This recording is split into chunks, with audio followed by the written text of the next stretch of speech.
उन्होंने कहा है कि कुछ देर की खामोशी है, फिर शोर आएगा, अभी कुत्तों का वक्त है, हमारा दौर है। मुफ्ती सलमान अजहरी वो हैं, अगर मैं बात करूं तो इनका कनेक्शन बरेली से है और बरेली से जो है अहमद रज़ा ख़ान, उनके ये चाहने वाले लोग हैं, उनके सिलसिलेवार तरीके से जो लोग आते हैं ये उन्हीं में से हैं।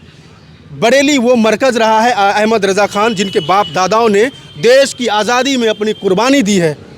ये जो मुफ्ती सलमान अजहरी हैं उन्हीं से इनका ताल्लुक़ है, वहीं से उसी बरेली से ताल्लुक़ है। बरेली है जो अहमद रज़ा ख़ान आला हज़रत जहाँ से उनका ताल्लुक़ है, उनके बाप दादाओं ने इस देश की आज़ादी के लिए कुर्बानी दी है। जब दिल्ली में कोई फतवा जारी किया जाता था अंग्रेज़ों के ख़िलाफ़ तो वहाँ से जो है बरेली से जो है वो चीज़ें पास की जाती हैं। मैं कहता हूँ, आप कह रहे हैं कि मुफ्ती सलमान अजहरी ने शांति को भंग किया है, शांति को भंग किया है, लेकिन आपने उनका वीडियो देखा होगा एक, जब मुफ्ती सलमान अजहरी को गिरफ्तार कर लेते हैं तब उनके चाहने वाले लोग हज़ारों की संख्या में सड़कों पर आ जाते हैं, बाहर आ जाते हैं और उनकी रिहाई की मांग करने लगते हैं, उनकी रिहाई की मांग करते हैं। लेकिन उसी प्रशासन को, जो प्रशासन इस एवज़ में उन्हें गिरफ्तार करता है कि आपने माहौल ख़राब करने की कोशिश की, आपने शांति भंग करने की कोशिश की, लेकिन वही प्रशासन मुफ्ती सलमान अजहरी के हाथों में माइक देते हैं और कहते हैं कि आप शांति को मेंटेन कीजिए। बात समझ रहे हैं आप?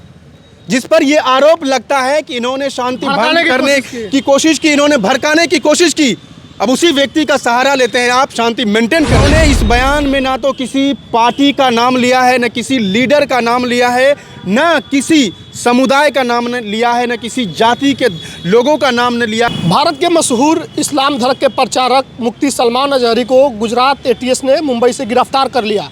उन पर आरोप है कि उन्होंने भड़काऊ बयान दिए थे।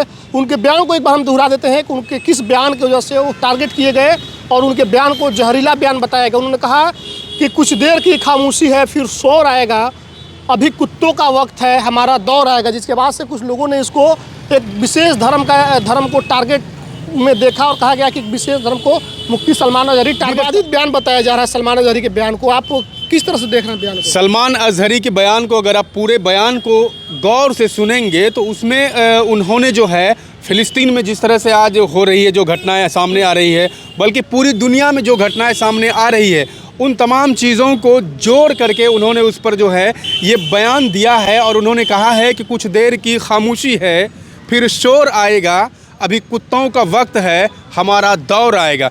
इस बयान में, इस लाइन में आपको मुझे ये बता दीजिए इतना सा, सिर्फ इसमें विवादित क्या है?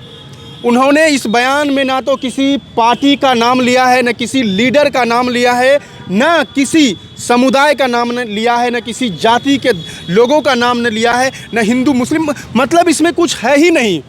फिर जो लोग ये कहते हैं कि उन्होंने जो है हिंदू धर्म को मानने वाले लोगों को किया है, जिस तरह से बीजेपी के एक प्रवक्ता हैं सुधांशु त्रिवेदी, उन्होंने इस चीज़ को कहा है कि उसमें ज़बरदस्ती हिंदू शब्द को जोड़ दिया है। मैं सुधांशु त्रिवेदी से पूछना चाहता हूं कि जब कि आपके सामने संसद में, भरी संसद में, एक आपके पार्टी का एक सांसद चीख कर देश के मुसलमानों को, इस देश के मुस्लिम नेताओं को कटवा कहते हैं, मुल्ला कहते हैं, उनके खिलाफ न जाने आतंकवादी बोलते हैं, उनके खिलाफ न जाने कैसे कैसे शब्दों का इस्तेमाल करते हैं, तब ये बीजेपी के लोग, तब ये लोग अपने मुंह पर कौन सा ताला लगाकर खामोश हो जाते हैं।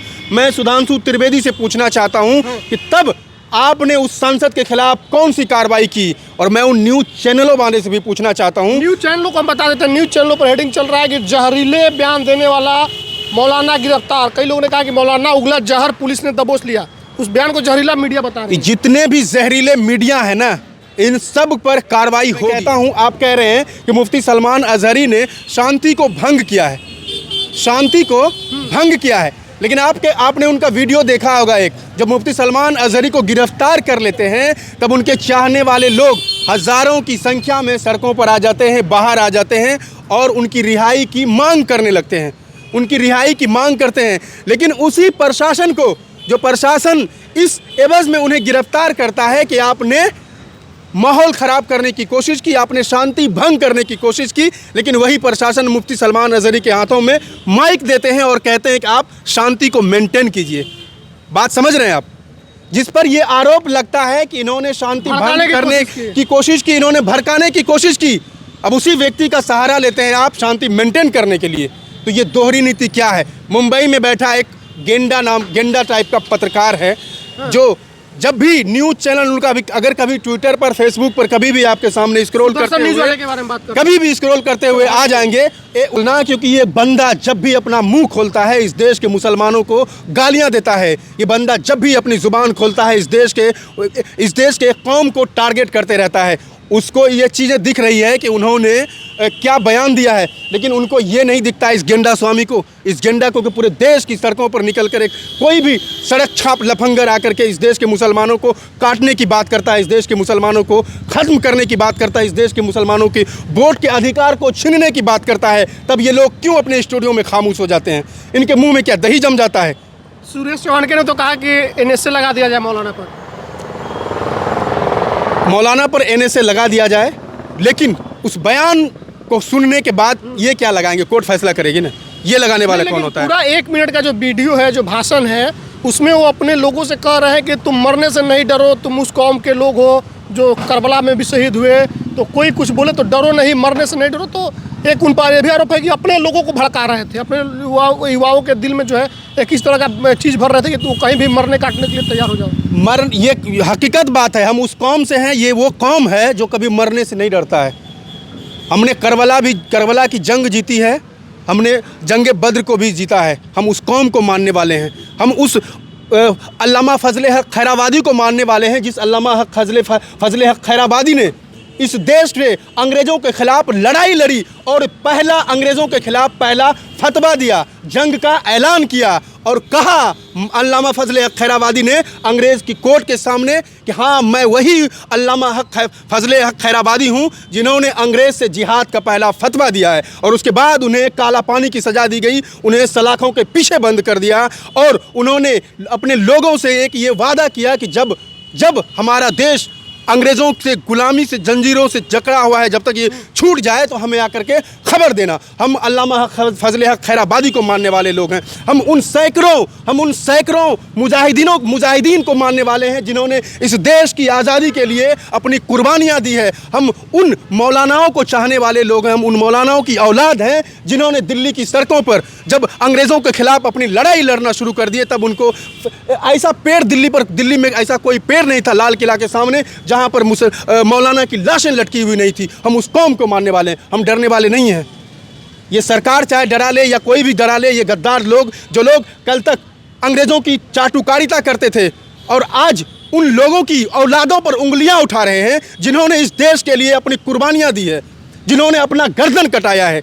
आज ये उंगली कटाकर आज़ादी में, शहीदी में नाम लिखवाने वाली की औलाद उनसे सवाल पूछ रही है और उन पर जुल्म, उन पर ये दाग लगा रही है, उन पर ये उंगलियां उठा रहे हैं जिनके बाप दादाओं ने इस देश की आज़ादी के लिए अपना सब कुछ कुर्बान कर दिया है। आज ये लोग उन पर सवाल उठा रहे हैं,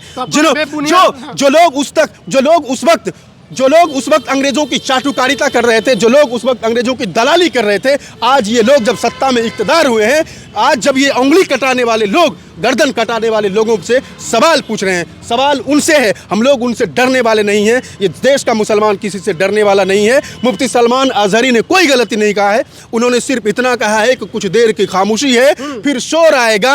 अभी कुत्तों का दौर है, हमारा कुत्तों का वक्त आया है, हमारा दौर आया। किसी सरकार को टारगेट नहीं किया है, किसी कौम के लोगों को टारगेट नहीं किया है, किसी जाति के लोगों को टारगेट नहीं किया है, किसी संप्रदाय के लोगों को टारगेट नहीं किया है। इस बयान में कोई गलती नहीं है। इस बयान में कहीं आपको अगर कुछ गलती दिखाता है तो हमें बताइए कि उन्होंने किसी को कहा है। तो आप कह रहे हैं कि बेबुनियाद आरोपों के आधार पर गिरफ्तार किया? बिल्कुल ही बेबुनियाद आरोप है। और मैं एक चीज़ और बता देता हूँ, मुफ्ती सलमान अज़हरी वो हैं, अगर मैं बात करूँ तो इनका कनेक्शन बरेली से है और बरेली से जो है अहमद रज़ा ख़ान, उनके ये चाहने वाले लोग हैं, उनके सिलसिलावार तरीके से जो लोग आते हैं ये उन्हीं में से हैं।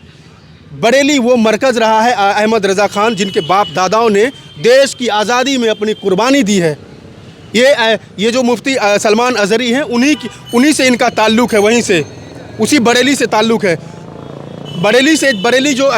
बरेली है जो अहमद रज़ा ख़ान आला हज़रत, जहाँ से उनका ताल्लुक़ है, उनके बाप दादाओं ने इस देश की आज़ादी के लिए कुर्बानी दी है। जब दिल्ली में कोई फतवा जारी किया जाता था अंग्रेज़ों के ख़िलाफ़, तो वहाँ से जो है बरेली से जो है वो चीज़ें पास की जाती थी। मुफ्ती सलमान अज़हरी उन्हीं से ताल्लुक़ रखने वाले लोग हैं, डरने वाले लोग नहीं हैं।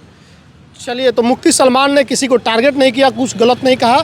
उन्होंने एक कविता पढ़ी थी, उस कविता में उन्होंने किसी धर्म जाति विशेष को टारगेट नहीं किया, किसी देश की सरकार को टारगेट नहीं किया। उन्होंने उस हालात पर बोला जिस हालात को वो बोल रहे थे। अपने पूरे वीडियो में उन्होंने फ़िलिस्तीन का भी जिक्र किया था। फैयाज साहब ने क्या समझाया आपको समझ में आ गया होगा। आप क्या मानते हैं पूरे वीडियो पर और मुफ्ती सलमान अजहरी की गिरफ्तारी पर प्रतिक्रिया जो भी कमेंट बॉक्स में लिखिएगा। बहुत बहुत धन्यवाद।